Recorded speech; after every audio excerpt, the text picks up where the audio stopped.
Okay, welcome to this event by the Center for Philosophical Studies of History. My name is Georg Gangl. I am the center's coordinator and I will be today's moderator. More importantly, to my right, today's speaker is Giuseppina D'Oro with the topic the determinacy of historical translation. And historical is in brackets, but I see there's now different titles. So Giuseppina might talk about that. Giuseppina is a reader in philosophy at the University of Keele in the UK, and currently she is also a visiting scholar at the Center for Philosophical Studies of History. Giuseppina's main research interests lie in the philosophy of action, meta-philosophy, and the philosophy of history, and here especially the philosophy of R.G. Collingwood. And I think it's no exaggeration to say that that Giuseppina is one of the worldwide experts on Collingwood and his philosophy of history. So we are very happy to have her here for that reason. Giuseppina's most recent publication is the book Why Collingwood Matters, A Defense of Humanistic Understanding, which is fresh off the press. It was just published this month with Bloomsbury Press. We have read this book in our internal little reading group, and I can wholeheartedly recommend it to anybody who's interested in the relevance of Collingwood in the philosophy of history, but also to anybody who has any fleeting interest even in the philosophy of mind, meta-philosophy, and the Anthropocene discourse. Now, besides this book, Giuseppina's most recent publication is Beyond Narrativism, the Historical Past and Why It Can Be Known. And yes. This text she co-authored with Jonas Alstorp, who's also here in the audience, as I see online. And this text was published in 2021 in the journal Collingwood and British Idealism Studies. And I recently read this paper, and just like a book, I can wholeheartedly recommend it to everyone, especially if interested in narrativism, the critique of narrativism, and the critique of narrativism's presentism, as they call it, the authors. Now, this is the second session of our autumn seminar of 2023. Already today in a week, 2nd of November, we'll have our next talk, and it will be James Connolly from the University of Hull in the UK, who will be speaking on Does Thinking Make It So? Gentiles, Philosophy, and Fascism. This event will take wholly place on Zoom. And then our final and fourth event in our seminar will be in December 21st, where we will have Robert Piercy from the University of Regina, Canada, speaking about Is Recur Still Relevant to the Philosophy of History? And this talk will also take place on Zoom. Now, if you want to stay updated about our activities and our talks, I suggest you follow our social media. We have Facebook and Twitter, or as it's now called X, thanks to the whims of some tech billionaire.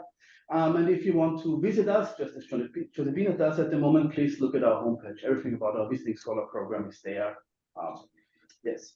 So in the very end, some technicalities. I will forcibly mute the people online for the duration of Giuseppina's talk, just because we have a big speaker in the middle and it can be a bit loud if there's some noise. But no worries, in the discussion session, you will be immediately liberated again and you can speak up as you wish or ask questions as you wish. And for the discussion session, for the people online, if you have a question or a comment, please first indicate so in the chat. I will make a speakers list. When it's your turn, you can speak up with or without the camera on, or you can put your question in the chat, and then I will read it out loud. And we will try to alternate between questions here in the room and the folks online. That was it for me. Let me just shortly, I've done it before, so wait. Please allow the people to unmute themselves and maybe share your screen already. And you can.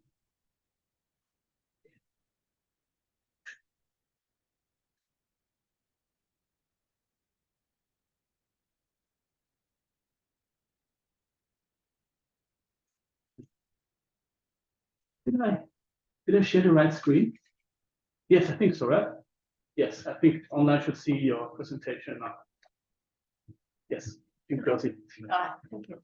Please, online, if there's any problem with the screen or something, with the sharing, or I don't see the slides, we had this problem last time, please let us know in the chat and we'll try to remedy that. Thank you. Sorry. Okay. Can I drag this down a little bit? Yeah? Yes. Without causing any of the problems. Yeah. Yes, please.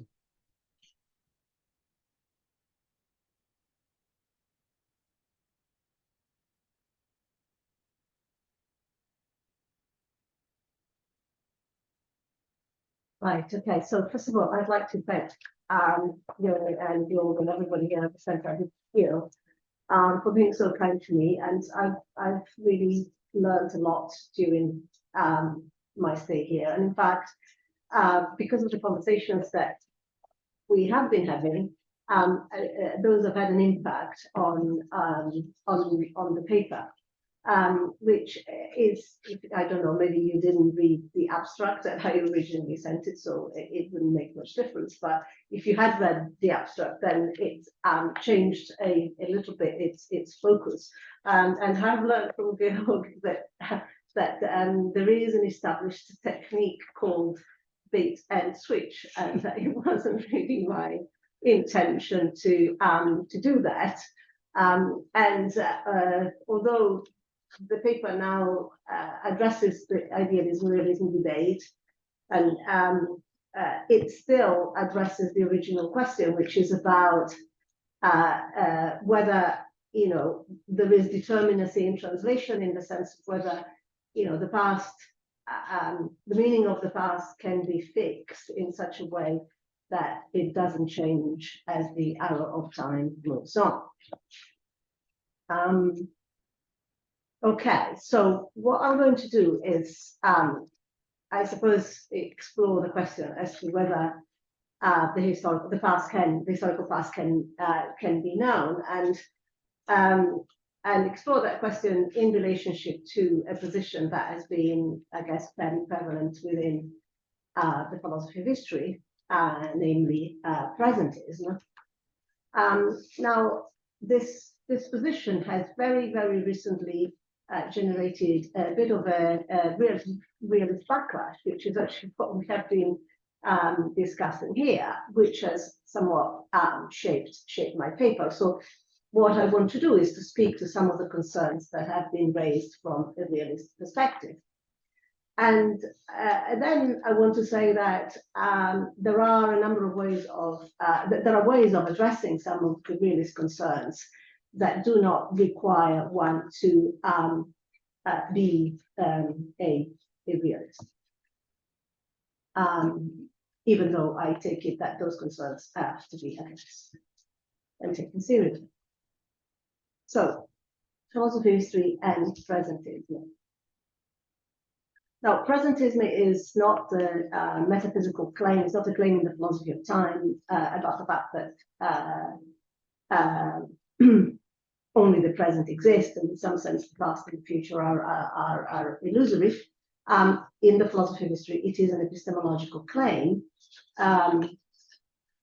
that states that the present has a kind of epistemic priority because the past is constructed, it is understood from, or projected, whatever word you want to use it, from the perspective of the present. Now, one of the implications of presentism arguably is that all meaning is anachronistic meaning, in the sense that there is no meaning that a text, an action, a linguistic expression, or an event has in its original context. It does because it gets interpreted from the perspective of the present. Now, what are the motivations for presentism? And I'm not really saying, and what are its implications? I don't want to say that these are exhaustive, but some of the motivations are that, well, you can only start from where you are. So we cannot interpret the past other than from the perspective of the present. And in some ways that might seem like an obvious claim and an innocent one to make, but it's not so innocent, because I think what often goes along with that is the view that it's that somehow we cannot escape the categories of the present in order to see the past from the point of view of the categories of the past. Sometimes that is the motivation. Sometimes the motivation is slightly different, and it can be that, well, look, it's important to look at the past from the perspective of the present, because we want to make history relevant. So we want history to be relevant to our contemporary concerns. Otherwise, we would have just a kind of antiquarian interest in the past.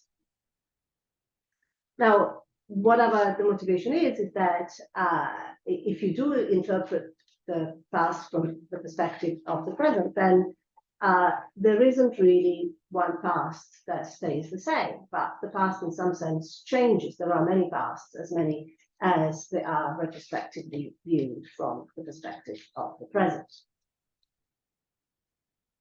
Now, this view is fairly prevalent, not just in the philosophy of history. So, for example, Gadamer, in his philosophical hermeneutics, has claimed that the past is only understood when it is understood in a different way each time. And the reason why he made that claim is because he was speaking about text, in this case, not about either actions or events, but nonetheless, the problem is the same. What he was saying is that, well, the meaning of a text is the result of a kind of fusion of horizons, the horizons of the interpreter and the horizon of the text. And when this fusion is achieved, then the text is understood. So his concern, I suppose, was to eliminate the kind of problematic notion of authorial intentions and trying to recover those, and the thoughts that in order to recover those, we might be needing some kind of problematic epistemology, some sort of hotline to authorial intentions. But the implications of this is that then the past, in some sense, changes as the horizons of the interpreter does change.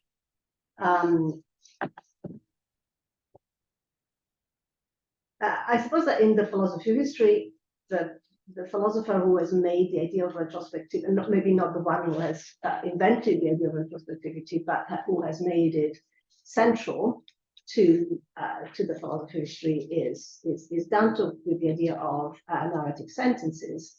And Danto claimed that there are certain descriptions of the past that are only retrospectively possible. So, for example, we can say that we can describe the Great World War as the First World War only after the Second World War has taken place. And in oops, sorry, is there a comment or no, maybe not. No, nothing. No, okay. So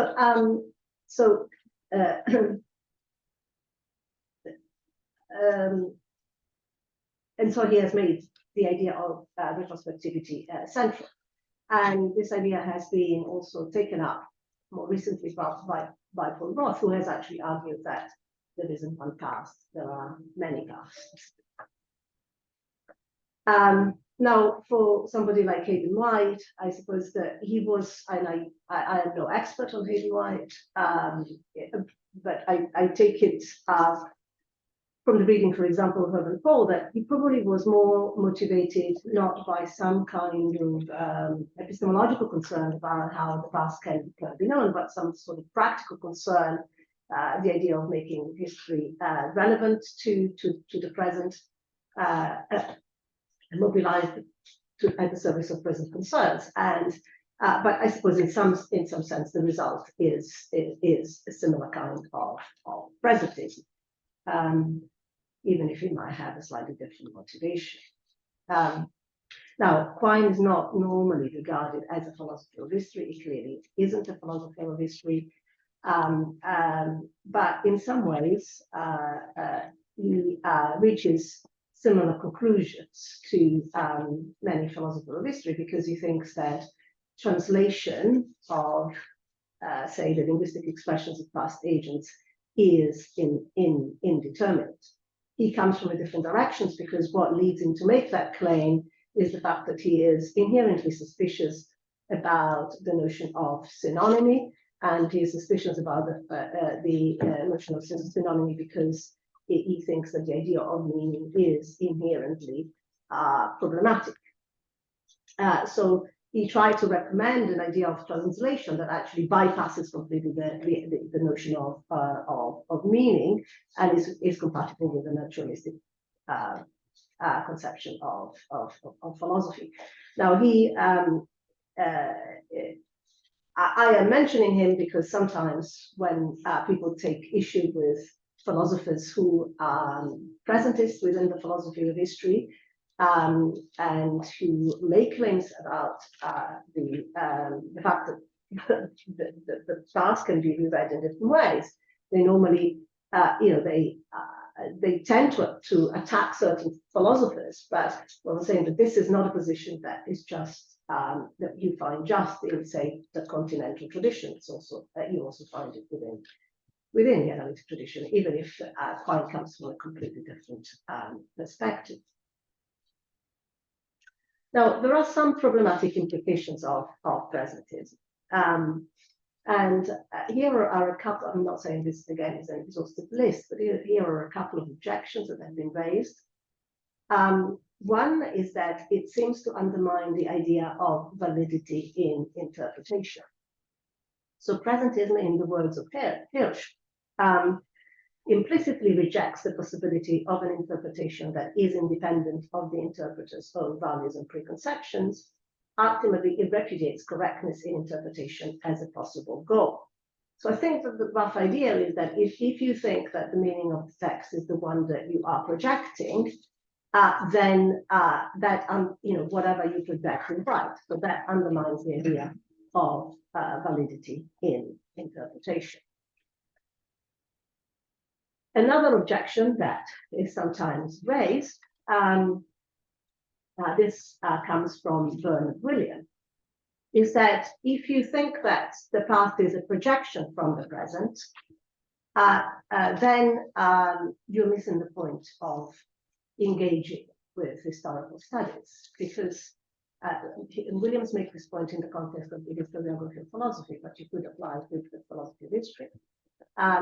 He thinks that the point of reading the philosophers of the past is to find in them something different from the present. So he thinks that that is the point of looking at the past. It's not to, if you like, hold the mirror up to ourselves, but actually to find something different.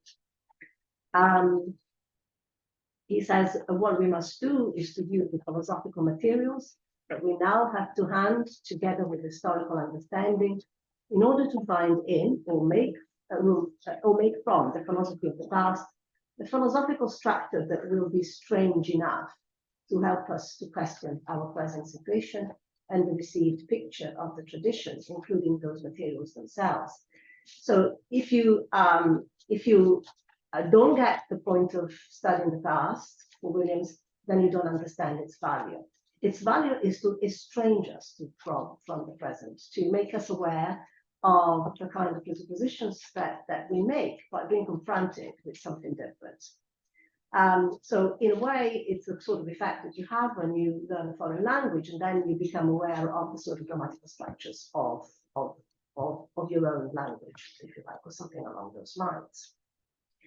Now, Williams has also probably a stronger criticism of this sort of idea that the past is a projection from the present.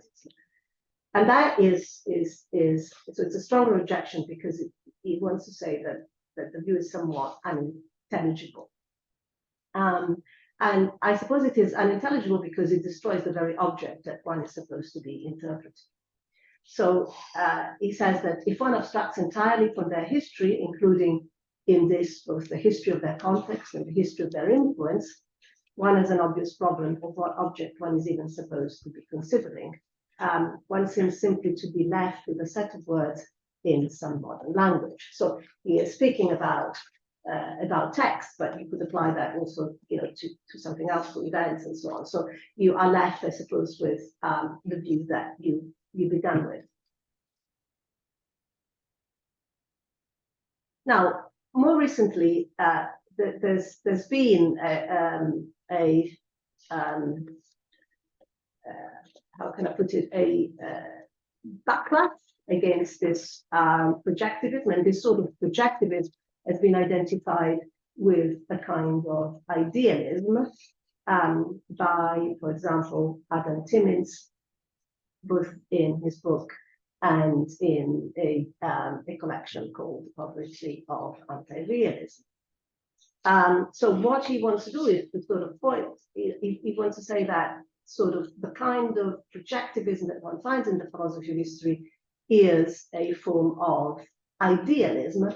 I mean, idealism obviously has to be taken, construed very broadly. I think that possibly what he thinks is that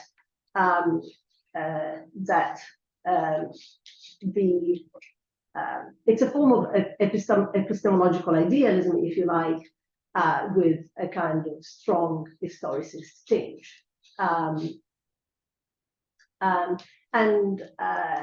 The claim is also made that unless you are a realist about the past, then you must be some kind of projectivist or constructivist about it, so that you don't have any other positions, intermediate positions, or other positions that you could adopt. Now, I am not, one ought to say a little bit about what realism is in this context, but I am not going to sort of spend a lot of time here, because in a way, what I will say a little bit about it, but what I want to do, I want to identify what the realist challenge is, and then really try and say, well, how is it that you can meet it? Can you meet it in other ways?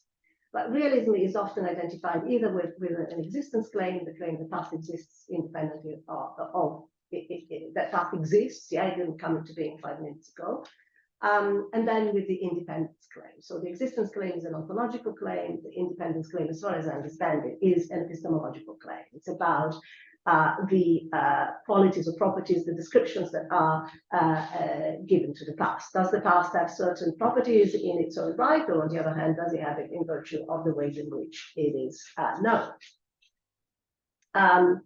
And as I said, it is, from this realist perspective, it is sometimes argued that you are either a realist or an idealist, and you've got nowhere else to stand. Now, so that is the claim that I ultimately want to challenge. But first of all, I guess I suppose I should say something about the motivation for realism in the philosophy of history, and why I suppose some people are making those complaints. And I think that these complaints should be taken seriously, so they cannot just be dismissed. So one claim is that there must be such a thing as getting right about the past. Meaning by this that if I'm not following the slides right now, that if there is such a thing as historical knowledge, then some of historians' claims about the past will be correct. And the motivation for realism is that if you are, or if somebody is a presentist or some sort of projectivist about the past, then it is not actually possible to do justice to that claim. And it is not possible to do justice to that claim, because whatever one thinks at a particular moment in time about the past, is right, because the past is a projection from the present. But then that means that the notion of right and wrong is either, is a relativistic notion, and there isn't, if you like, a meaningful distinction, a meaningful sense of right and wrong. So that's the first complaint.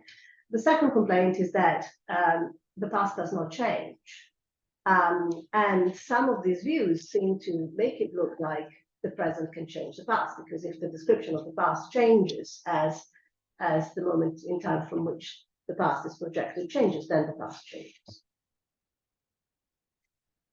Now, let me say a little bit about what is at stake in either asserting or denying these things. And let's take the claim that, what is at stake in asserting or denying that the past does not change.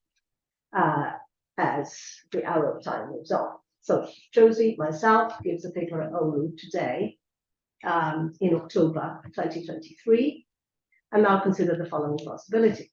In 2150, Russia regains some sort of superpower status and annexes the northern part of Finland. Sorry, that's probably not a good example, including Oulu. Yeah, so Oulu in 2150 is in Russia. So the geographical map of the world gets redrawn, and in this new map, which is now used to speak about the borders between Russia and Finland, in 2051, the border is somewhere north of Helsinki, and Oulu is in Finland. So that's the geographical map of 2050, alter the fact that in 2023, Josie was in Oulu, and you can infer from that that she was in Finland. Now, the claim, I think, is that if the categories of the present are used to are the only ones that we can use to describe the past, then you cannot make the distinction between saying that Oulu is in Russia in 2050, but that when Josie gave the paper, it was in Finland, because the borders are different. Now, I mean, sometimes I refer myself as a Roman because I'm Italian, and I'm, but I think what I say by that is that I am a descendant of the Romans. So, you know, these things work both ways. I'm not applying the borders that, you know, of the Roman Empire to that. So, so this is one, what is at stake. And the other thing, as we've seen, is this claim that it is possible to get it right about the past. And I suppose the complaint there is that presentist constructivism is committed to a form of a prioristic revisionism, which is to say that revisions to the past are not evidence-based. So you don't revise the past because you've discovered some evidence that you did not have before, yeah, some documents which were not available, or you have not uncovered any errors in the ways in which historians have examined the evidence that was available to them. Even if there were no new evidence and the process of knowledge was fine, you know, then the past must be interpreted in a different way by a different generation of historians. As you know, as Gadamer said, you understand the past, and you know, you understand truly the past once you understand it in a different way. And that means that, in some sense, that the current historians are necessarily right about the past, and the previous generations of historians are necessarily wrong.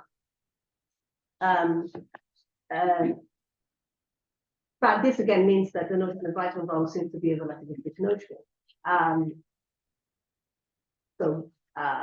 Relative to the worldview of the historian. But all this, I must say, was part by a reading group. Here, I didn't know I was going to talk about these things, so I hope they are. I don't know how well baked they are. Now, I think that some of the realists who are engaged, who are part of this backlash, want to say that the realist, not the idealist, can actually do justice to these claims. That it is possible for us to get it right sometimes about the past, and that the past does not change.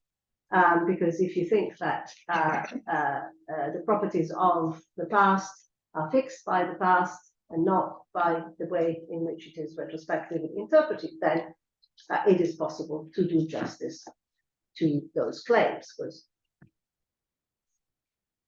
I'm running for time. Now, in some ways, I think that that some of these distinctions or claims we want to make. I suppose my my natural inclination towards knowledge, and not just historical knowledge, is not a skeptical one. I guess, is that I think that if I'm asked to doubt, I should be given some reasons as to why I have to doubt. So, I mean, I don't have any problem with the claim that we can get it right sometimes, yeah, about the present, just as we can get it right about the past. This is not to say that knowledge is infallible, mistakes are made, but I guess the objection is that the presentist view makes it impossible, in principle, to come to know the past, or at least because what you come to know are different pasts, not the same past. Now, what I want to do is offer a different solution, which is not realist. I don't want to say that it is not idealist, because in some ways idealism is a broad church, and it very much depends on what you mean. However, in some ways it's probably neither realist nor idealist. In some ways, possibly it goes beyond that debate. And this is the solution that Collingwood gives. So what he thinks is that the kind of conceptual mediation that is relevant to the historical understanding of the past has to do with, is the conceptual mediation, are the categories of the agents, not the categories of the historian. So where we start is I suppose, the view that what does it mean to have a sense of the past? Yeah? What does it mean to have a sense of the historical past? And his claim is that in some ways, although he never really used this expression, that the past is like another country, that to have a sense of the past is a little bit like to have a sense of, going somewhere different and coming across different practices, and finding out how is it that people do things over there as opposed to how they do them over here. So his views do not chime with this kind of presentist claim that in order to understand the past, you have to understand it in a different way each time. Because to really understand the past, you mustn't project your own view. You have to you don't have to take the view from nowhere, because sometimes people say, oh, if you don't take the view from here, you then take the view from nowhere. So what you're saying is something different, is that the view that you have to take is the view from somewhere else. So you have to adopt the conceptual mediations of the times, the agents, the context of the time. Now, if you take this view, then the meaning of the past is fixed. It's determined. It doesn't change because it's fixed by the context of the time. It is not fixed by the context of the historian, and that context does not change. Yeah. So the laws or the norms or the practices that were operative at a particular time do not change. And again, this doesn't mean to say that, if you say something like this, then you've got to take the view from where, but rather that you're taking the view from somewhere else. So, the suspicion that if you don't, that you might end up, that in order to defend the view that the past as a determinacy, you have to become a realist, it seems to me ungrounded. However, one could say, well, how can Collingwood say this? Why does he say this? Why should we accept, or why should we take even or consider seriously this claim that to have a sense of the past is to have a sense of how it differs from the present? Now,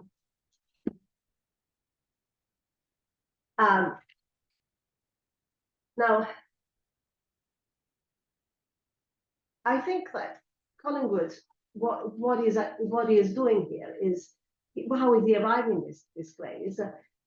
Is proceeding in a slightly different way, because I think that he is not asking to begin with certain epistemological questions about how we know the past.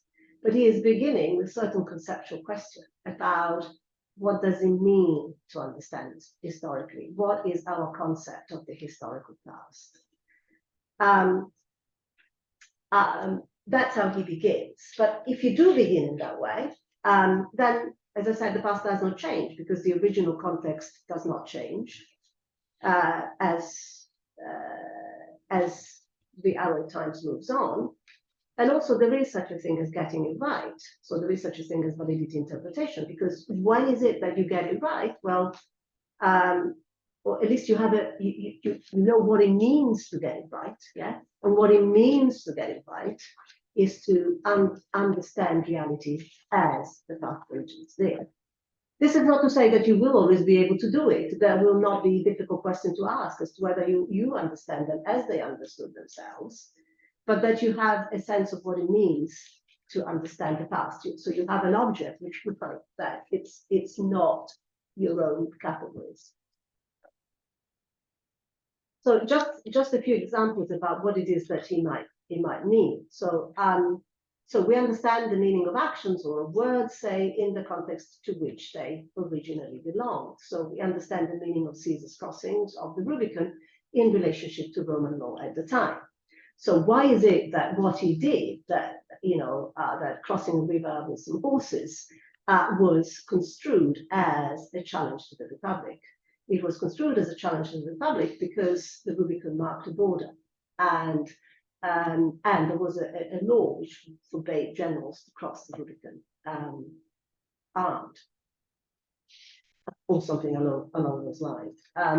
So that's how we understand it. Now, sometimes Collingwood is read as saying that we understand this because we have some kind of hotline to Caesar's head, and we can sort of reconstruct the kind of internal monologue that was going on in his head. But I don't think that is what he means by reenactment. What he means is that the context of the times is relevant to the understanding of the actions of events.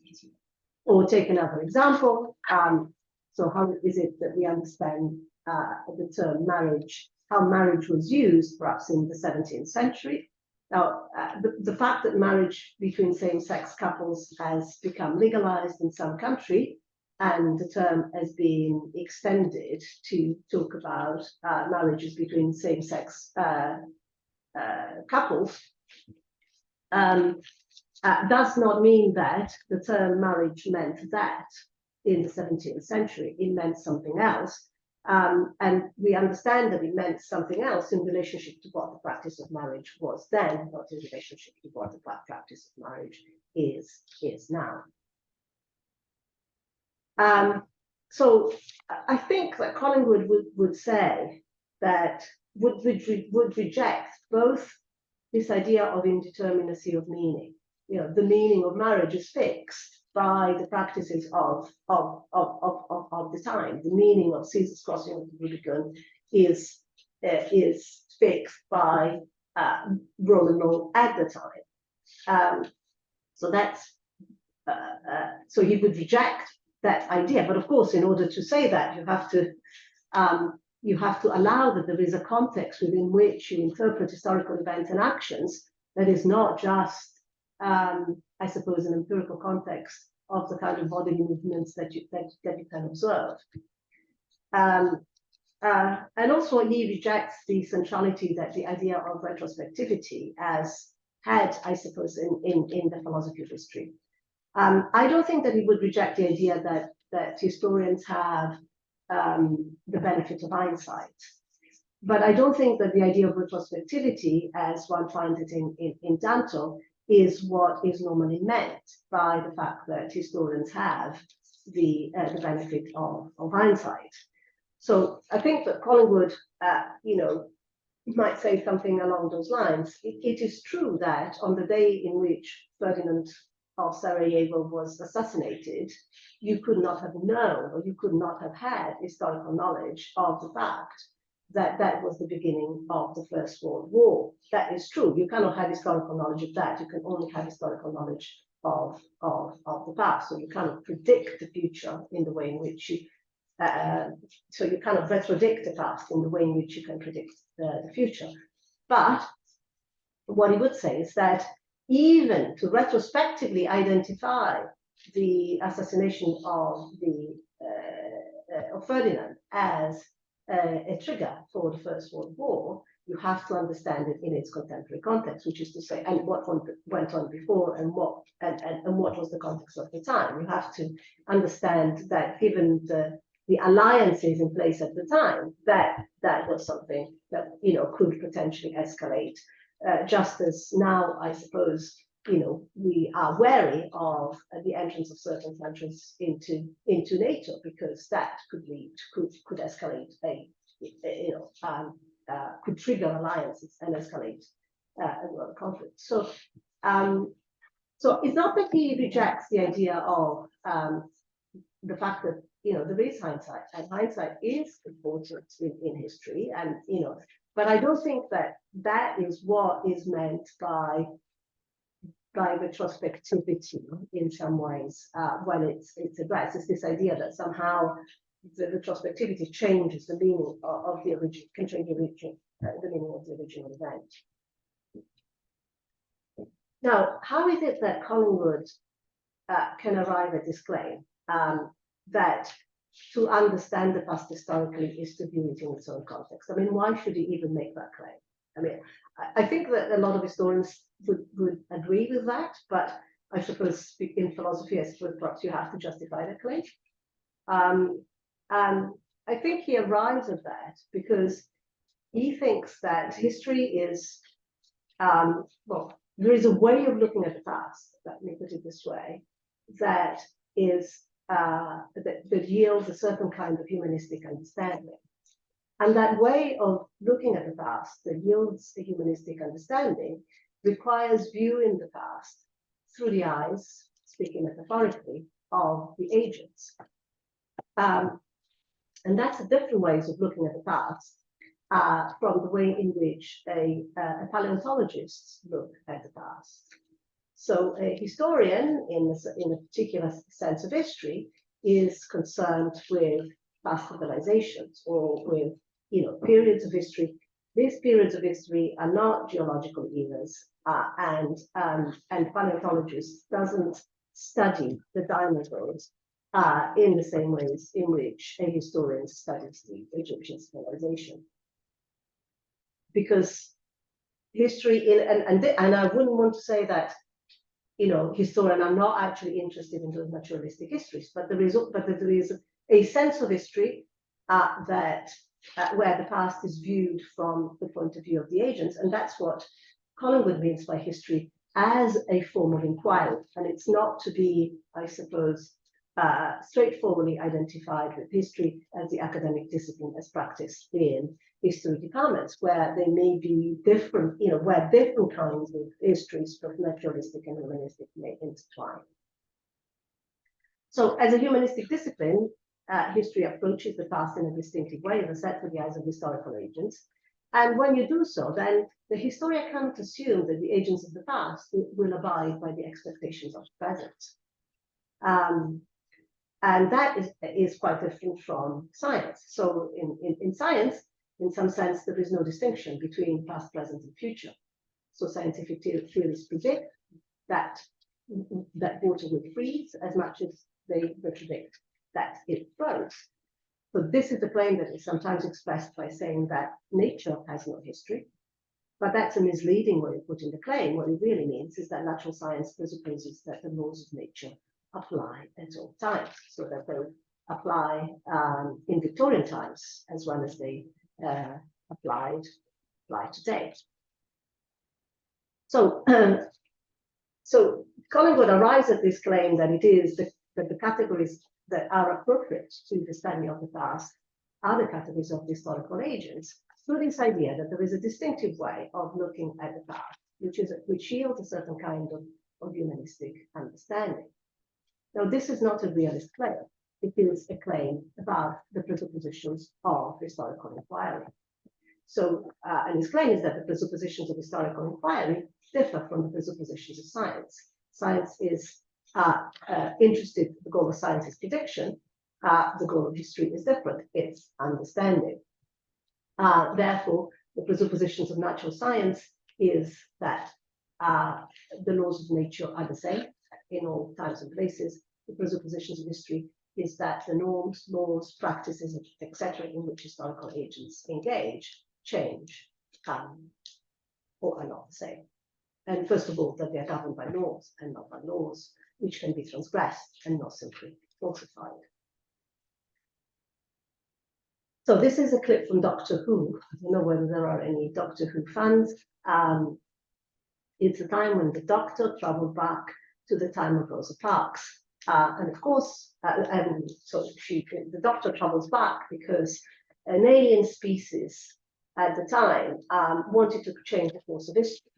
And they wanted to do that by filling all the seats on the bus so that Rosa Parks could not sit down, and then she could not refuse to give a seat to a white person when asked to do so.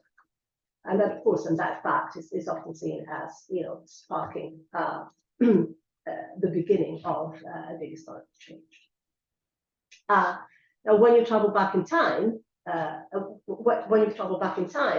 for scientists, according to Collingwood, you can safely assume that the laws of nature will be the same. So you travel back to the times of Rosa Parks, and if it's Boston and it's -10 and you haven't got a coat, you will freeze. But what you cannot assume, on the other hand, is that the expectations of the present will apply then, and that Black people have an automatic right to sort of sit on the bus. Now, how are we doing for time? I think I've been speaking about 40 minutes, 40-ish minutes. Okay, so I'll take a little bit more time. In a way, I could stop here because you can see how this is a different way of trying to do justice to the view that there is a determinate meaning of the past that is fixed by its own context. But what I'll do, I'll say a little bit about sort of the kind of metaphilosophical assumptions that enable Collingwood to say these things, because he's not a realist. He has a particular conception of metaphysics, not as an inquiry which names the nature of being or inquires into the fundamental structures of reality, but as a way of trying to understand the presuppositions that govern different forms of knowledge or different forms of inquiry, such as history and natural science. Now, Collingwood thinks that all knowledge arises in answer to questions, so that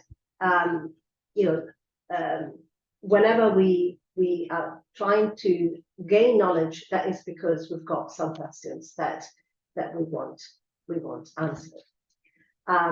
And he also thinks that all questions have presuppositions, and without presuppositions, no question would arise. And this is true in the most banal case. If I ask, for example, where did you get the beautiful shirt, Georg? I will be assuming that Georg is wearing a shirt. And Collingwood thinks that you get no question unless you make a presupposition. But clearly is not interested in this sort of low-key, mundane presuppositions. He is interested in some sort of fundamental presuppositions, the ones which are constitutives of forms of inquiry, of history and science. And he thinks that the task of the philosopher is a little bit like that of a detective, in the sense that it's trying to detect what absolute presuppositions, and what more fundamental presuppositions are governing the discourse of history and natural science. And he also thinks that the important task of the philosopher is to detangle complexes of questions and answers that belong to the natural sciences and complexes of questions and answers that belong to humanistic disciplines. He uses a nautical analogy to explain this by saying that the philosopher is like detangles nets. I very often like to think about necklaces put in a kind of box, when they're all mingled together. and try to understand, how certain questions belong to a particular line of inquiries, certain answers belong to questions that go along with certain presuppositions and not others, is the task that it takes philosophy does. It is to align questions and answers. Now, in particular, I'll give an example, just because that makes it clear. This is an example. Apologies for those who've heard this example before, but I think it does make things clear.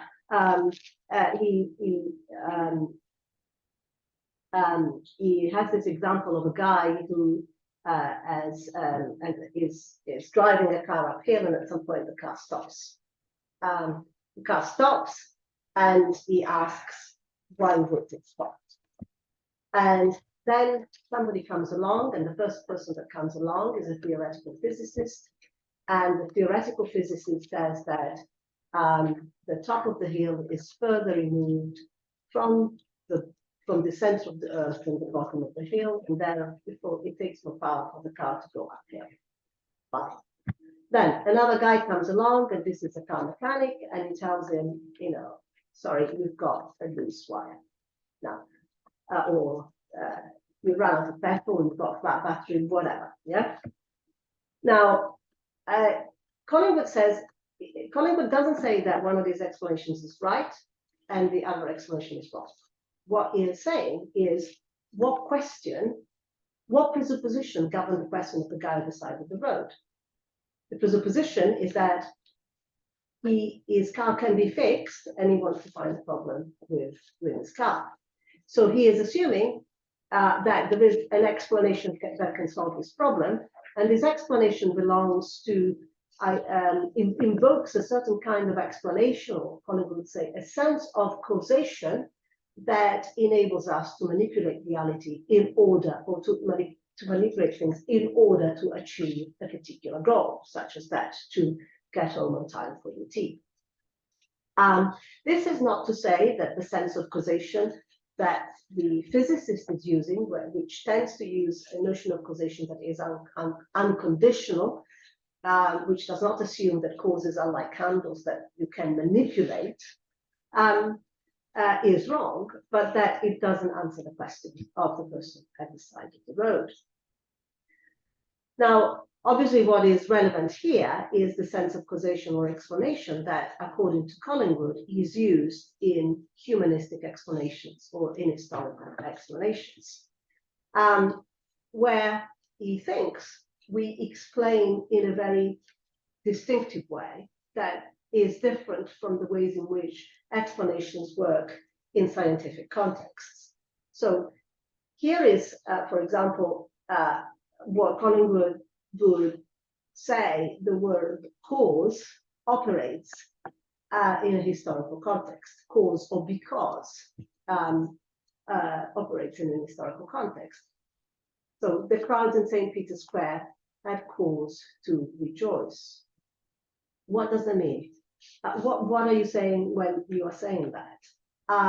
Well, how can you understand that they have cause to rejoice? First of all, the word cause there doesn't mean the same as in excessive rainfall caused the river to burst its banks.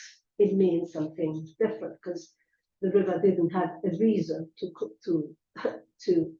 burst its banks. But also, how do you understand that? Well, it's not as if you can just look at the antecedent condition and say, well, the crowd smoked because the crowd rejoiced because there was a white smoke. Well, in some sense, that's true, but it doesn't really explain. Yeah, it could have rejoiced because there was something else going on, because there was somebody in the middle of the crowd that was doing a particular thing. Or even to be able to identify the white smoke as a significant, I suppose, antecedent condition, you've got to understand the context of thought. You've got to understand the Catholic faith. You've got to understand what the election of the Pope means to Catholics and so on and so forth. And only then you can identify the white smoke as a relevant counterfactual that says something that is historically significant. So, Collingwood is trying to say when we explain historically in a particular sense of history, we explain in a different way. There are all these different senses of explanation, and this is the ways in which humanistic explanations are working. When you are approaching the past from the perspective of the historical agents. Now, what is it that this account of presuppositions is meant and is not meant to do? It is meant to defend a form of explanatory pluralism, which allows for the possibility of there being different kinds of explanations which do not compete with one another, but simply are explanations that answer different questions. And his view is that two explanations can genuinely compete only if they are answers to the same questions. But if they're shown to be answers to different questions, then they do not compete, even if they are different answers. So the answers of the car mechanic and the theoretical physicist are different answers, but they don't compete because they are answers to different kinds of questions. Now, this form of explanatory pluralism is not a form of, and now I take your pick about what expressions to use. It's not a form of idealistic relativism.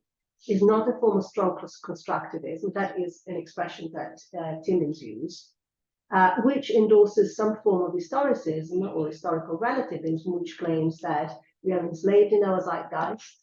That because we kind of shared our conceptual skin, there is some sort of principle and irremovable obstacle to understanding the past from the point of view of others. It doesn't say that. It doesn't say that. Therefore, obviously, has to be a revisionist for that reason. It says something quite different. It says that it means that there is in a certain kind of historical inquiry, which is concerned with the past. As it was for the agents, we use explanations in a very different way. And we are entitled to use them in that way. So I think, as I say, some of this stuff I've arrived at as a result of this sort of readings with, this sort of realist sort of responses. So I hope that, again, it's not half-baked, but I think that for Collingwood, the concept of the historical past doesn't function like the concept of gender. In that sense, historians don't construct the past in the ways in which the concept of gender is a social construct. What they're doing, it's something else, is to see how gender has been differently constructed in different periods of time. So I don't think that he would say that the past is a social construct, that it is a presentist projection from the present. He is an he is not a realist, as you can see, because he doesn't think that he has a long story about why presuppositions, why absolute presuppositions are not true or false, and why it doesn't make sense to ask them or whether they are real of an inquiry independent reality. So he's not a realist. But on the other hand, he has a way of addressing the sort of concerns that I think are motivating, if I haven't got it wrong, this kind of realist response against presentist projectivism and so on. So in some, so presentist, we've seen is this view that the past is necessarily understood from the perspective of the present. And this presentist has attracted two objections, namely that it undermines the idea of validity in interpretation. And we've seen how Hirsch says that, but also in a way, Leonard Williams wants to say something similar. And also it seems to lead to the view that there are many pasts, that there isn't one past. And the suggestion, I suppose, that I've been making here is that instead of sort of beginning with those epistemological questions, is the past a construction from the present, or is it real independently how we construct it? Let's begin in a different way. Let's actually start by asking, what is the concept of the historical past? What does it mean to have a sense of the past? And I guess that, you know, I don't know whether this is right or wrong, but I get the feeling that these conceptual questions have not really taken center stage, that somehow philosophers are interested either in metaphysical questions or in epistemological questions. But these conceptual questions about what do we mean by the past, what does it mean to have a sense of the past, and so on, they haven't really been at the forefront. But they can do justice. You know, if one approaches the subject matter in this way, perhaps one can do justice to some of the gripes that some of the sort of preoccupations that I think motivated a bit of a realist backlash. Okay, sorry, I've gone on for too long. Probably you should have stopped. Thank you. Thank you, Josie. I think it's easiest now if I try to set up online again that they work, and maybe so the first question can be from in here in the room, and then we'll try to get, so let's switch to the chat. Then I'll try to set online up. So is there any question immediately here in the room? Wants to go? Thank you so much. So it's all your fault, Edge. Yes. And you got me to read this I have stuff. several points too, but I start with something. And no, so thank you for getting me to read. Yeah, and I would characterize this as a pre-narrativist or anti-narrativist perspective. Okay. But I can explain later what I mean in subsequent questions. Now I start with the example of Collingwood, this car going up the hill. And we have this one phenomenon, something happening, car, something, okay? And as you say, he says there isn't one like uniquely correct description because a physicist can give another, car mechanic another, and I don't know, somebody get a different description. I take it to mean that there isn't really a framework, independent description in itself without any other input of the occasion. So why would it be any different in history? It doesn't have original meaning. We have to impose the meaning, like in the car case. So why would if you now go into one discipline now, that's the history research. Why would it have one original meaning? Why wouldn't it be similarly, like it's between physicists and the mechanic and so on, into the frameworks what we are using? And that only then gives the meaning when it's imposed. Yeah. Of course, there is something on the object side, but there's also something from the subject side. Yeah. That is because I think that Collingwood doesn't think of this, let's use the term framework. He speaks of presuppositions, but I don't think he thinks of framework as historical frameworks. So he thinks of presuppositions as capturing methods of discovery, in a sense. So, if you're thinking about, he is speaking, I suppose, I guess that, when he speaks about science, he speaks about, at a very, very, very general level about certain fundamental forms of inferences that we're using. And I don't think that he would say that, in that sense, that those fundamental forms of inferences, like the inductive principle, for example, is analogous to certain historical beliefs.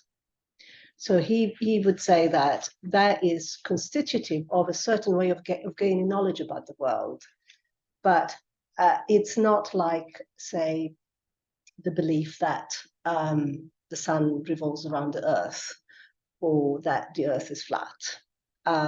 So those are historical beliefs. But I don't think that he thinks, I think of history and science as methods of discovery. And those methods of discovery have certain, they're governed by certain fundamental form of inferences. Now, obviously, there have to be people who use those forms of inferences, otherwise there would be no history or there would be no science. But on the other hand, if you're asking what,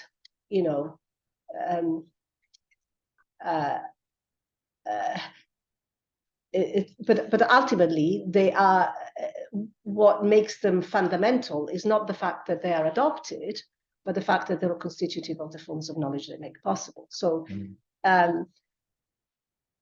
yeah. So they're not like beliefs. Beliefs, in a sense, they have to be believed to be true. So if you think that the Earth is flat, then you have to believe that the Earth, so if it is a belief, then you believe that. But he doesn't think that you believe the inductive principle, for example, to be true. He actually thinks that it's not something that it's not a belief. It's a presupposition. So he has a story about how, propositions differ from presuppositions. And he would say that beliefs are propositional. So if you believe that the sun revolves around the Earth, or that that's a belief which is true or false. But he didn't think that presuppositions are like that. He didn't think that the notion of truth and falsity applies to them, and that is rude to his claiming that there is no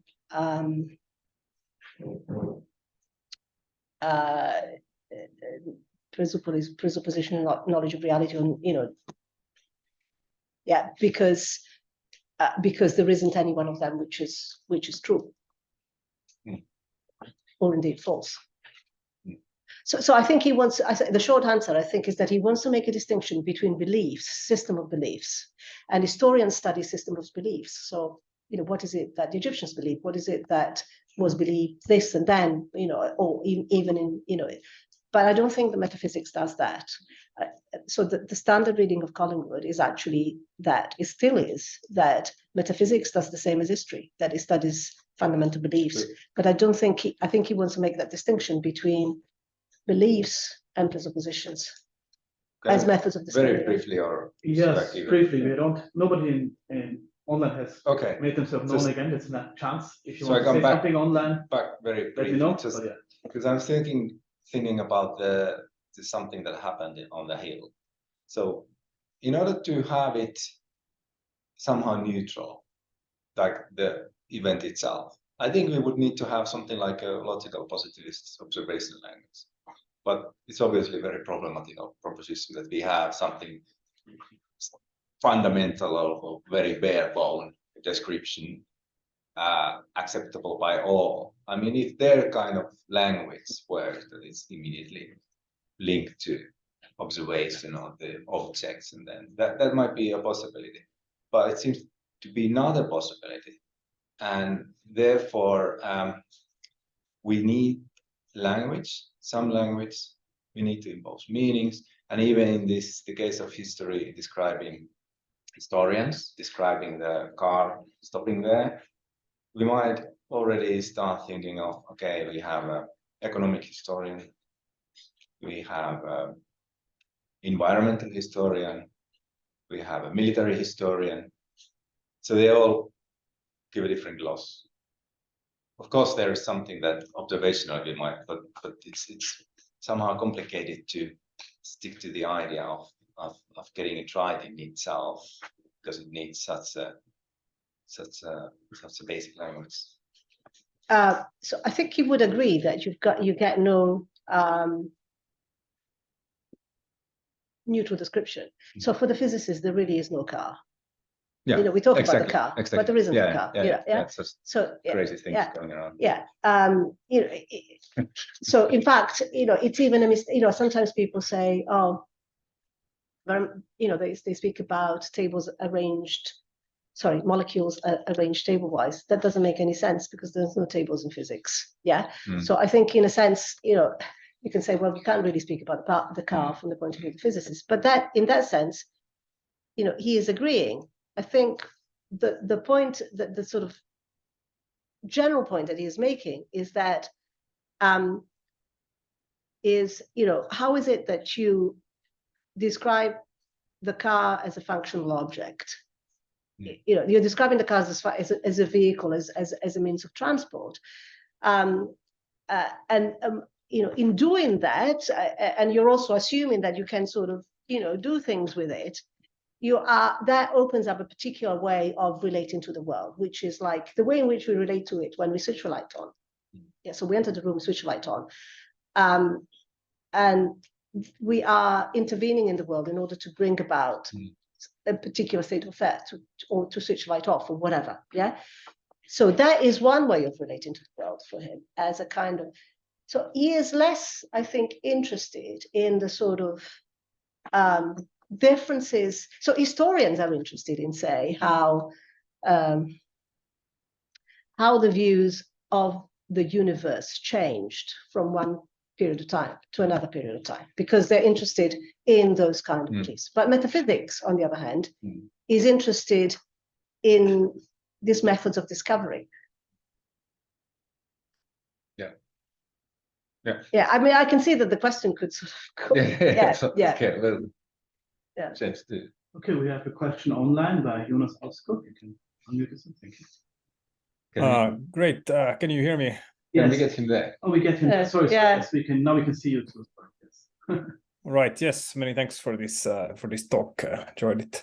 I'm in agreement, of course, but there's one question. It might relate a bit remotely to what you were just discussing, but it concerns the question of what it means to understand in terms of the agent, and saying that the historians having the same understanding as the agent or something similar, and what Collingwood is getting at with rethinking, or which is central for reenactment. And I think one central point here is that, and this is stressed in Dre's later work on Collingwood, where he wants to point out that Collingwood also allowed for the historian to be able to understand the agents better than they understood themselves. So it isn't to say that when he stressed rethinking, for example, he wanted to see, what he was after was understanding how an action is a response to a situation as it is understood by the agent. But that necessarily doesn't mean that this sort of understanding was completely something that the agent was aware of. But it's something that it would at least conceptually be possible for the agent to become aware of. So in that sense, I think there is a danger in saying in the criteria of sameness that the Collingwood speaks about when he says understanding in terms of the agent, because I would say that it's important to point out that this doesn't mean that the agents themselves, if you would have the possibility of speaking to them, for example, would be an authority about how to understand the actions that the historian is trying to understand, but rather it's an inferential process that the historian reconstructs a situation very much then in terms of the agent, and thereby try to understand how the actions they are trying to understand is a response to the situation that the agents were in. But that this is not the same as saying that it's limited to the sort of actual understanding that the agents would have, because this would then also limit the possibility of having, so to speak, a critical understanding and using even other terms than the agents themselves were understood, how the agents themselves understood the situation. And I think this is also a part in where Peter Winch where he develops these Collingwoodian points about the possibility of critical understanding also, even if it's in, so to speak, in terms of the agent's understanding of the situation. So I wonder what you think about this point about whether what it means to understand in terms of the agent. That's basically my question. I think it means, I think what it boils down to is the fact that you would, so once you get rid of the idea that understanding the past from the perspective of the agent is to entails that there was some kind of internal monologue going on in the head of the agent that the historian somehow reenacts. Once you get rid of that idea, then what that means is that, well, you know, is how is it that would have been reasonably interpreted by a contemporary. So an example I've given the other day, so apologies for repeating myself, is that, look, how is it that we understood what Putin was doing when he was amassing the troops alongside the Ukrainian border before the war started? It was the Americans that warned Ukrainians. They weren't even too worried at the time. And, you know, how is it that we understood that that was threatening? I mean, we weren't in Putin's head, nor are we assuming that Putin was thinking something along the lines, I am amassing the troops so that, you know, that it was so that I can then do that, you know. So once one gets rid of the idea that, you know, one has, you know, that to understand things from the point of view of the agent is that there had to be a thought process, a conscious thought process, then I think that drops away. So in a way is you understand the agents just as much, you know, their contemporaries would have understood them.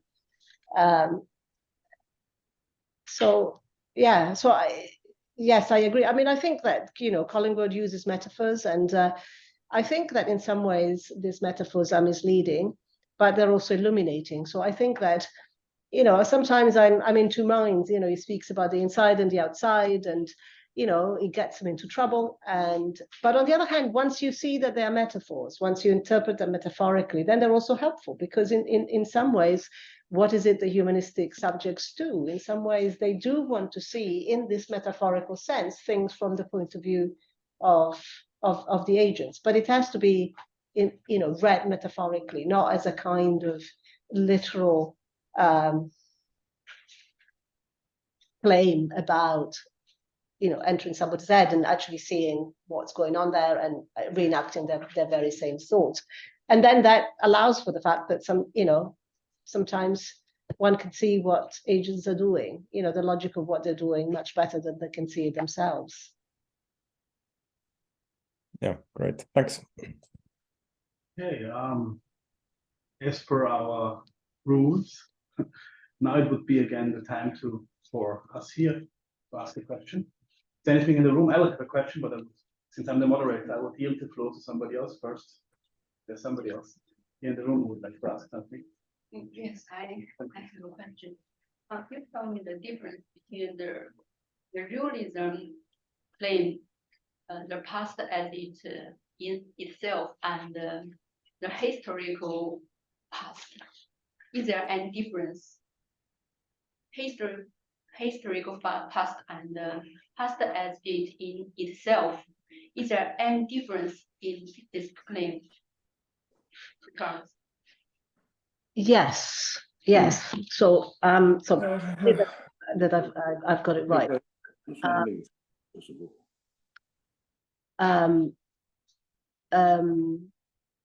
So I guess that the historical past, in this sense, is the ways in which historical agents would have construed their reality. Yeah. Reality. Their reality. Yeah. So it doesn't entail that. It doesn't mean that that you can somewhat know reality independently of any categorical mediation, of any conceptual mediation. It doesn't mean that. But sometimes people are presented with this stark choice. Yeah, you either so if you don't approach the past from your categories, from your form of conceptual mediation, then it must mean that you are assuming that you can take this kind of bird's eye point of view or God's eye point of view. But I think that's a false inference. Jonas and I have argued that in a paper, actually. So I don't think that's right, unless you think that it is impossible for anybody to take the point of view of another person, to see things from their point of view. So that, if you think that that we cannot understand past agents because they were past, then we can't understand other agents in the present. Now, clearly, there are additional epistemic obstacles in the way of understanding past agents that are no longer alive, because we have to rely on documents and evidence, and that might get corrupted. And so there are, but that doesn't rule in. But if you think that the problem is the same, that the way in which I understand you is similar to the way in which I understand an agent from the past, which is to say, I have to understand your background in order to understand where you're coming from, why you're asking those questions, what is it that is making you ask those particular questions. If I can do it with you, I can do it in a sense with an agent from the past. It's harder because, but if there is an analogy there, then if you rule out that I can understand agents from the past, I also have to rule out that I can understand agents from the present who do not share my same assumptions. Okay. And that's a hard chestnut to swallow, I think.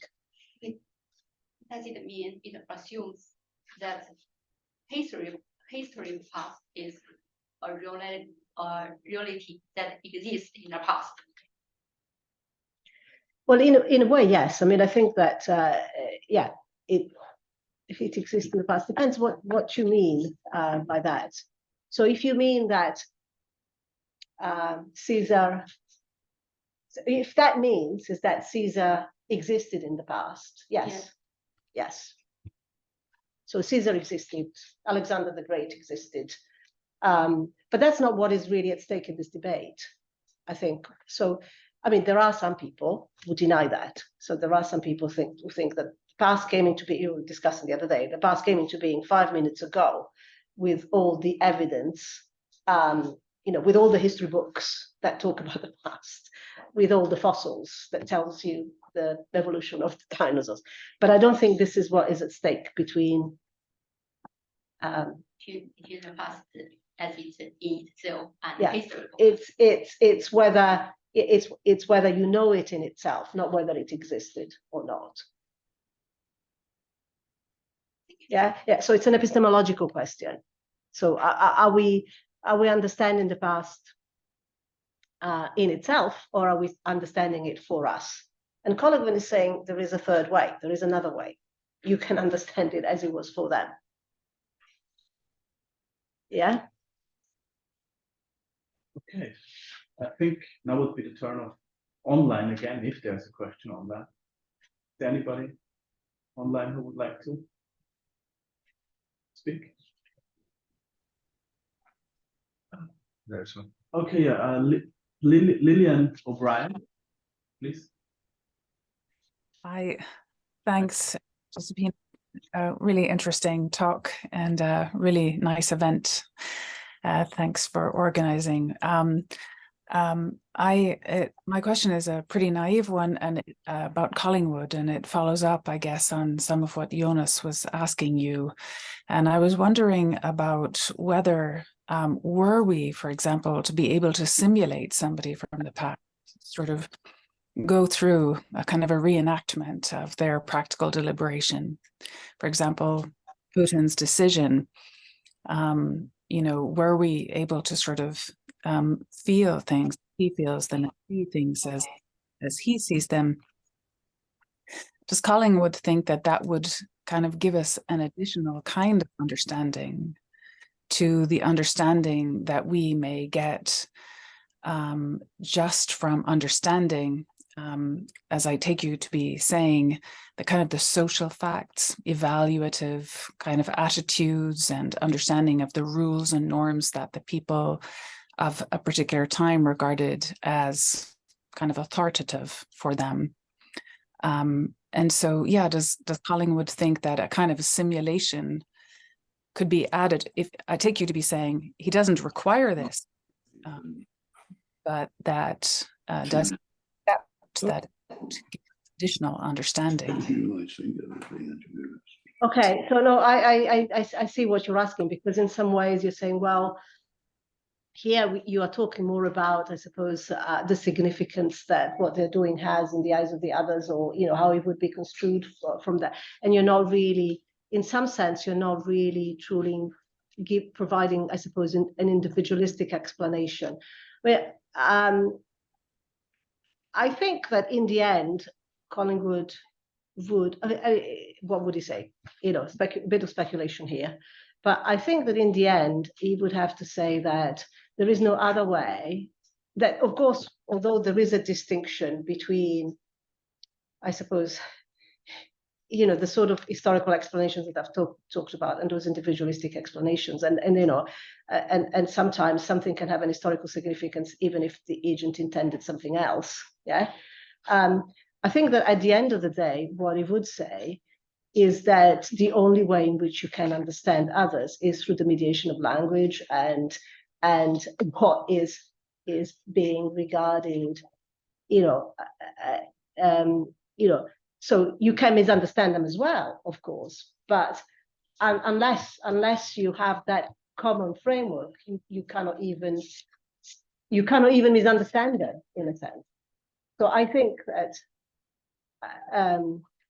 you know, I think that's right, that, you know, there is a distinction in a way between understanding the significance, historical significance of an event, and then also, you know, maybe what, you know, an individualistic explanation, and sometimes they, you know, they don't match, that there are, you know, some events have historical significance as a result of unintended consequences of what people want to do, but nonetheless that is the historical significance of what they did. But ultimately, however difficult that might be, I don't think that he would say that there is any other route.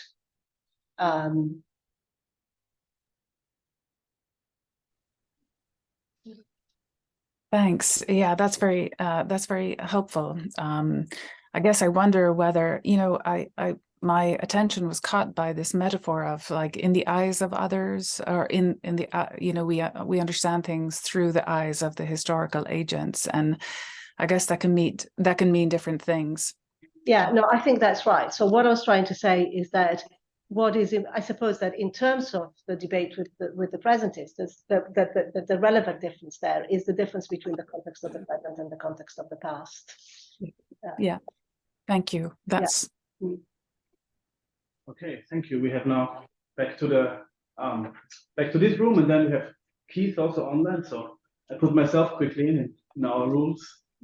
We alternate between the room and online. I'm very sympathetic to a lot of things you have said, particularly that the actors category can be known if there's enough evidence to go around, I suppose, and if historians use the methods correctly. But I'm a bit worried or interested in the point that the historical past, as the agent's perspective, cannot be known in principle, but about the primacy of the actor's perspective as compared to retrospective accounts. Mm-hmm. To what extent can we sort of substantiate that? What is the interesting claim to me is not so much the claim of the presentivism, that we always have to impute our present categories onto the past, but the interesting claim to me is sort of that one of the perspectives that historiography both definitely has. Historiography has retrospective element, it has elements to see, like historians must take sort of whatever else precedence. And what Yunus said reminded me a bit of that.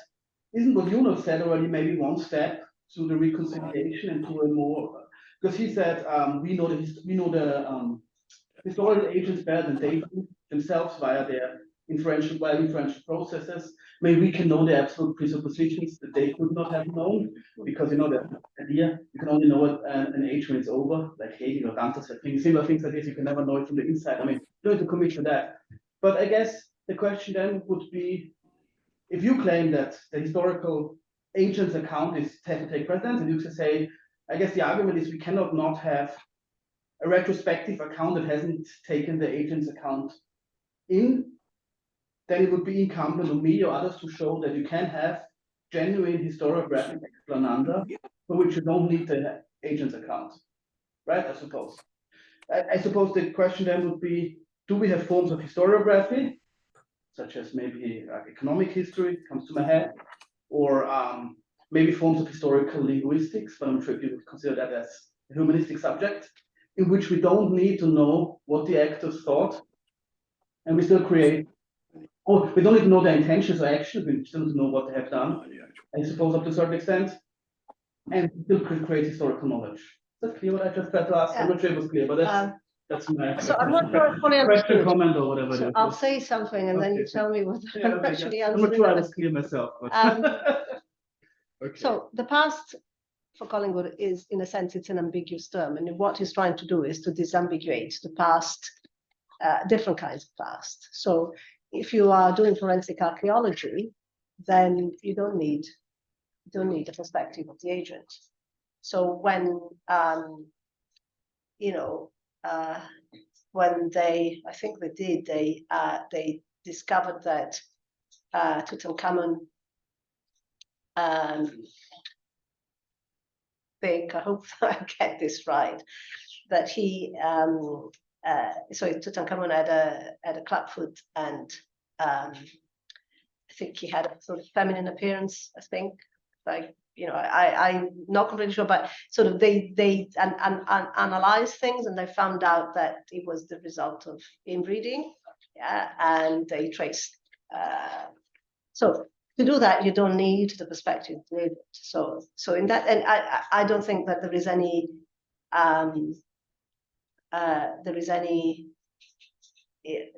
criticism that Collingwood would have of that. So in that sense, the only criticism that he would have is that although this sort of information is very useful in a sense, there are different kind of questions that are being asked here about Tutankhamun's genes, I suppose, and other questions in which humanistic historians are concerned. So, and that, I think that he wouldn't. Of course, there is evolutionary history. Of course, that. So this is not an argument. This is not an argument for. He is not trying to say. He's not trying to say that there is only historical knowledge, in the sense in which he means it. Yeah, he is not saying that. There is scientific knowledge of the past. So the distinctions is between different forms of inquiry, scientific and historical knowledge, as applied to the present and the past. So if you apply historical knowledge to the past, that yields the historical past. If you apply scientific knowledge, then you know the past, then you know the natural past. And those are completely legitimate. So that was your second question, I think. Yeah. Was it? Well, you first, there were two questions, but the first one was about retrospectivity. Yeah, I think we can leave it there. But okay. Just to one point, for instance, if I was an economic historian of ancient Egypt, and I can show by the evidence that is not evidence of what actors thought, maybe the size of fields or granaries, that they didn't thought. The size of fields or whatever, that economic productivity in the old empire between 1000 before current epoch and 1200 before current has risen steadily. If I can, would that be a historiograph? Would that be a historiographic explanandum for Collingwood? Well, I think that would be a fact that humanistic historians have to take into account. Yeah, so that it would inform, I suppose, and it could revise their views. But is there a primacy then of the historic of the agent's account? It wouldn't be in that sort of explanandum. Historian. My point is about, maybe we don't discuss it, about the primacy of the historical agent's account as to retrospective accounts. 1 minute enough, but let's maybe I haven't phrased it well enough. Let's. Well, I mean, I'm not sure whether I fully understand the question, but I certainly think that there are scientific facts, however they are discovered, whether through forensics or maybe there are, economic historians that they can find those that can feed into a humanistic history. So I guess what Collingwood is against is when he's trying to distinguish these different complexes of questions and answers and saying, well, look, well, let me use another example, perhaps. So a historian may become interested in coins, and clearly coins changed over time because they were made out of different metals, and and in order to find that out, you will need somebody who tests them and finds out what they're made of. I think that the humanistic historian would be interested in what those coins were for, the function that they played in terms of, the exchange of goods and commerce and so on. And it would be so he wouldn't be interested in the chemical compositions of the coins, other than perhaps insofar as the technique for forging them changed. But yes, yeah, I understand. Let's just leave it at it. There's online questions to it. okay. I think it's more my failing to express clearly what I wanted to express. Maybe we have other times to discuss too. So. Okay. But there are two questions online still. First is Keith, and then it's Oli, and then we can think of closing it or any more questions. But please, Keith first. Okay, thanks very much. I got two kind of questions. One is a sort of a comment and then a question. Then I've got a couple of questions about causation and context. My first kind of point is that a lot of what you're saying depends upon there being some people around who are anti-realists. And I don't actually know any historian or any theorist, postmodern theorist, post-structuralist theorist, deconstructionist theorist, who is an anti-realist. In actual fact, they are realists, but they are anti-representationalists. They're not anti-realists. Now, if that's the case, if there are no anti-realists, but they are just anti-representationalists, then that kind of dichotomy, which kind of informs your paper to some extent, doesn't kind of exist. What it means is that the realist anti-realist kind of dichotomy collapses. So what I want to know, my first question is, who are these anti-realists? Historians? Just name some names. That's my first question. Well, I think that anti-realism here it doesn't mean, I don't know what you mean by anti-realism, but I don't think that what is meant here by anti-realism is somebody who thinks that there is no real stuff. Yeah, I don't.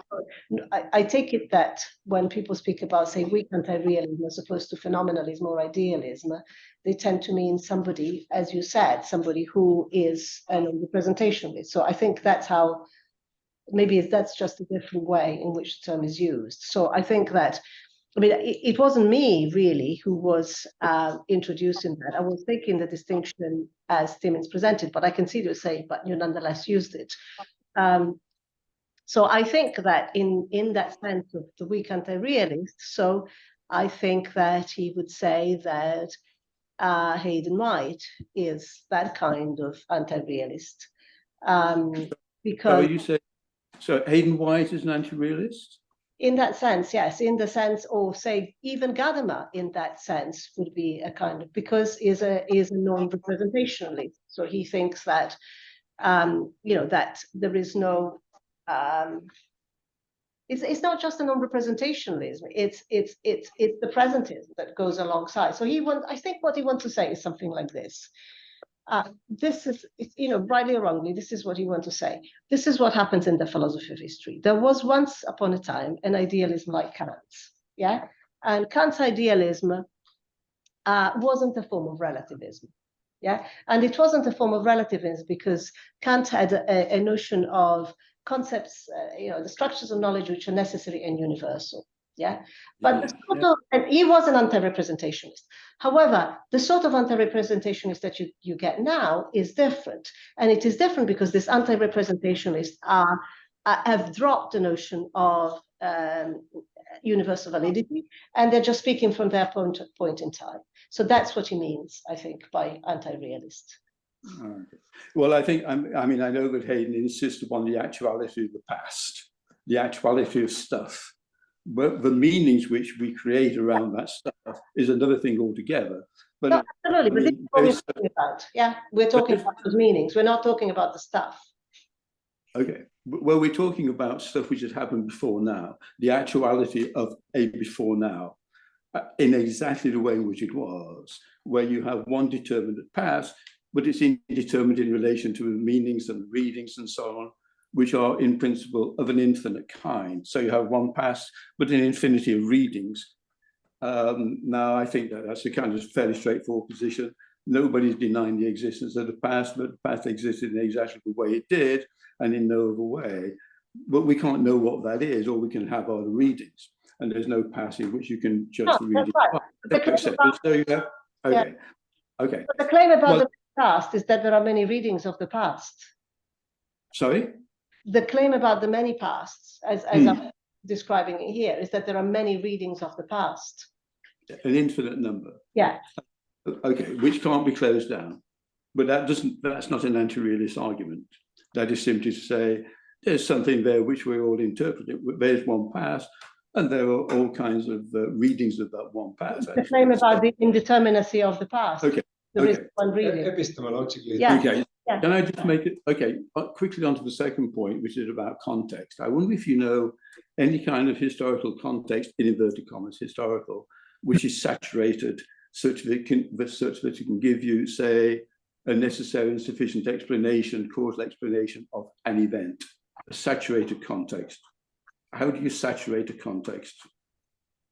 So what do you mean by saturate the context? Well, you can always get another context. No context is saturable. You can always put stuff in, you can always take stuff out. And so what I want to know is, how do you stitch a context up, stitch it up, suture a context, such that within that context there are determinate relationships relative to the context which are in that sense good. If you can't have a saturated context, I mean, so for example, you raise this question about the First World War, the origins, cause of the First World War, and so on. So you'd have to put that into some kind of context. So, I mean, how far back and how far afield would you need to go in order to get a necessary and sufficient explanation of the First World War?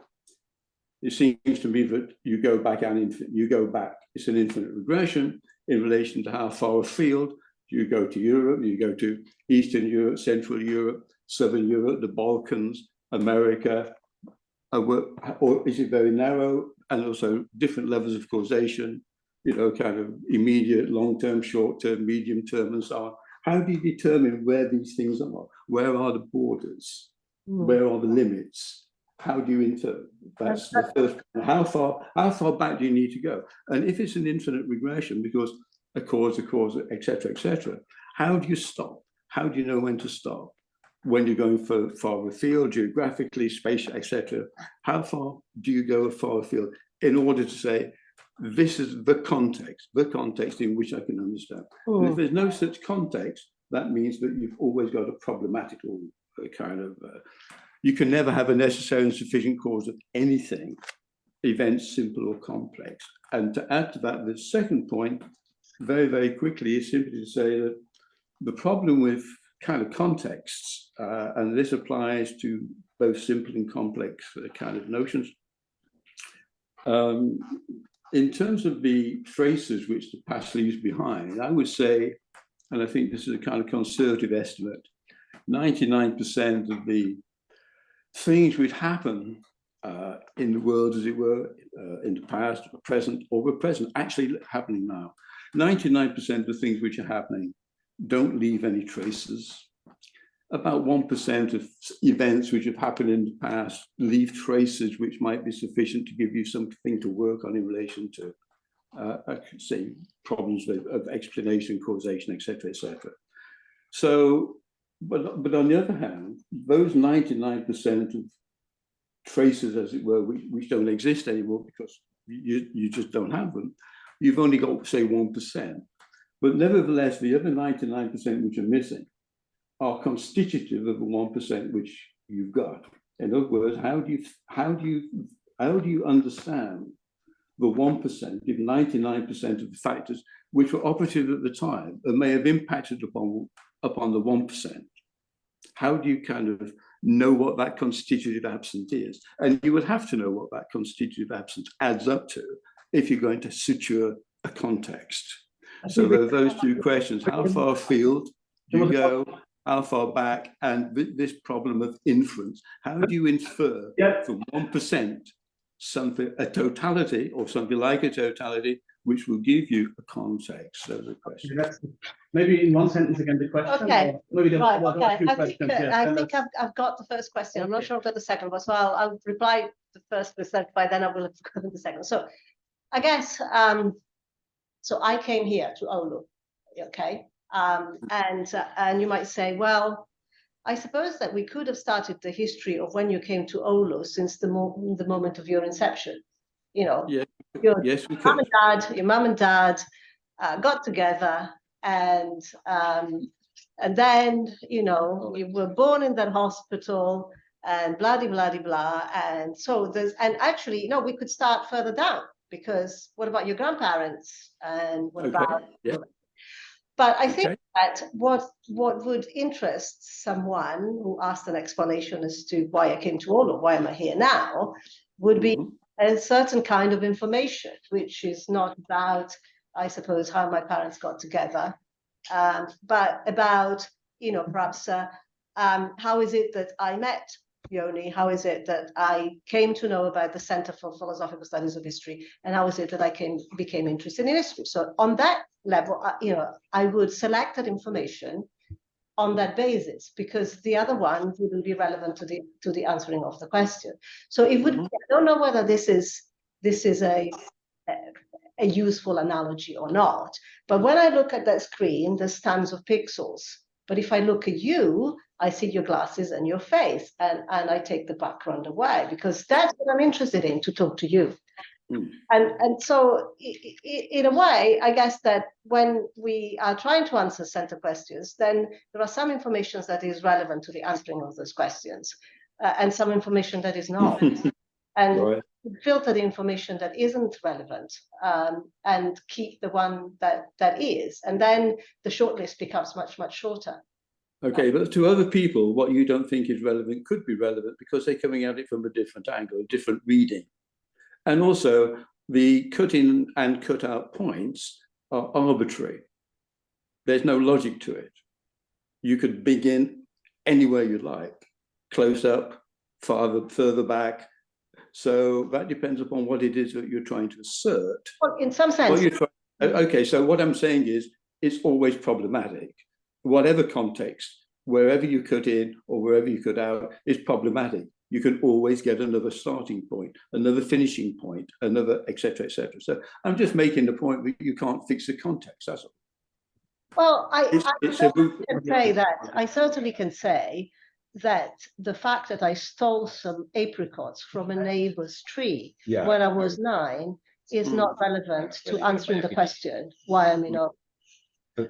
We have to sort of, it can't be a dialogue now, because we have somebody else too. Okay. If you want to ask, I think Peter, the second question about 1%. If you don't want to ask, I can't remember it. Okay, let's first. Maybe I can add something to it. Maybe that may be useful. Shortly. I think what you're saying, Keith, is only a problem if you're seeking for some kind of absolute understanding of the cause, the cause that everything goes into it, like the absolute cause from the Big Bang onwards and so on. And that's of course possible. Impossible. But then I guess we're interested in, as George said, is relevance as opposed to irrelevance, and that's a context dependent. You know, why did Hitler rise to power? You know, there are clearly things that don't explain it. That maybe his jacket at some point in 1921 was brown, or I don't know, probably didn't, or something insignificant. So we can exclude it. Then there's something like that might be significant or relevant, like, you know, his parents gave him food when he was a child. But historian would not be interested in that kind. So it's in that context, it's an irrelevant thing. But then there's something that is clearly, had not Versailles peace treaty done, then he might not have risen to power. So I think this kind of counterfactual reasoning can be used to exclude irrelevant, and there will be a bunch of relevant factors, which is not the total explanation, but at least they count towards an explanation. That's how I would, this is just an intervention. So now, if we have now only wanted to ask a question, let's give him the chance to, just because we're a bit advanced in time too. We can come back to this if there's time and need to discuss it, but let's first get Olli. Yeah, thanks. And I mean, actually commenting on this question first, I mean, if the point is that you can't fix a context, Now, I can't quite see why that's a problem, because now suppose we have a historian who writes about the origins of the First World War, and then along comes another historian who writes a book review and says we could follow this process further back. Now, I can't see why that's a problem per se, and moreover, I can't see what the philosopher can do there. I mean, we have certain research interests, and obviously, different people have different interests. Of course, the fact that you can go further back doesn't invalidate the first analysis, unless there's more,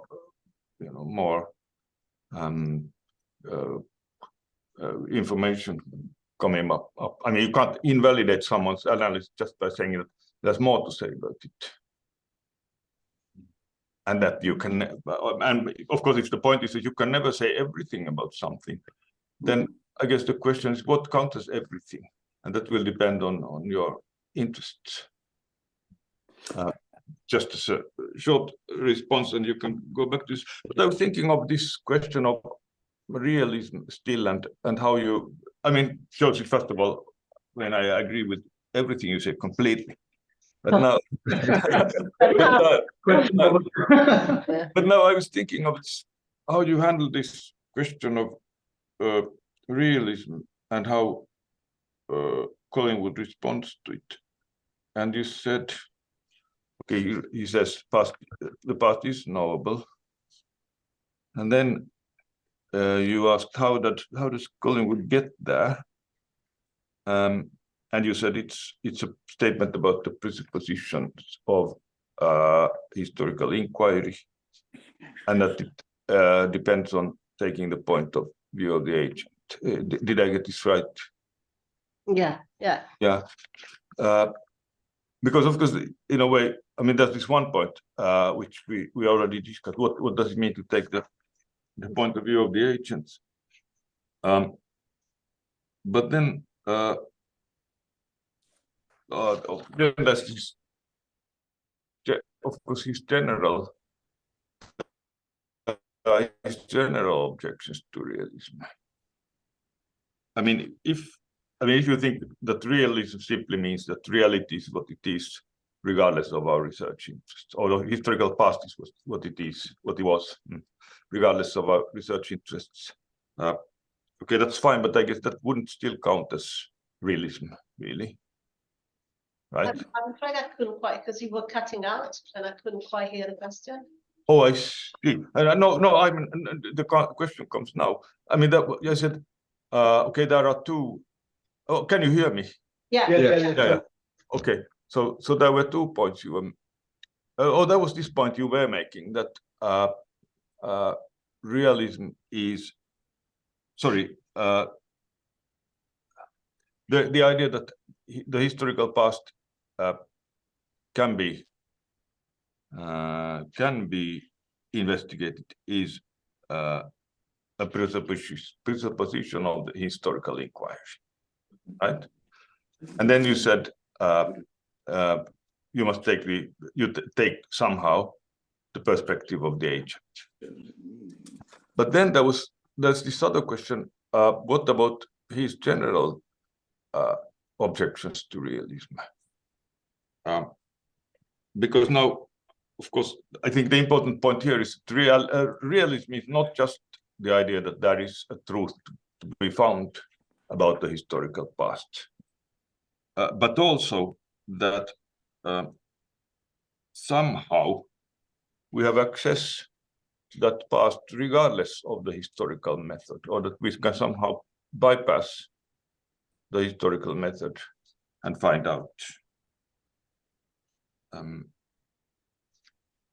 I think that's the stronger, a more controversial thing that realists seem to be claiming. Maybe Joseph can answer now. It's a bit. We're quite advanced time-wise. Yeah, so you're right. He wouldn't accept that you can, that. So I guess he has this idea that that there is a reciprocal relationship between method and subject matter, so that you So you need a method in order to make knowledge claims. And independently of that, you cannot really make any knowledge claims. So in that sense, he doesn't think that there is a method independent access. Yeah. So that is I suppose that is his critique of realism through the theory of absolute presuppositions, and then the additional claim that the absolute presuppositions do not have truth values, because it doesn't make sense to question them. You know, possibly a similar story that Wittgenstein gives. Not exactly the same. One can quibble around the edges, but yeah. Okay, I think we should leave it at this now, because we have been here nearly 2 hours, so it remains. There will be a lot to talk, but I think we've done 2 hours already. Yes, so I say then thank you very much everybody online for asking questions. Thank you very much everybody here, and especially thank you very much Josie for the talk and for all the discussion. And we see it already today in a week for everybody who's interested with James Connolly about Gentile and fascism and the philosophy of history. Thank you very much, everybody. Thanks, bye-bye, and see you next time. Thank you. Thank you.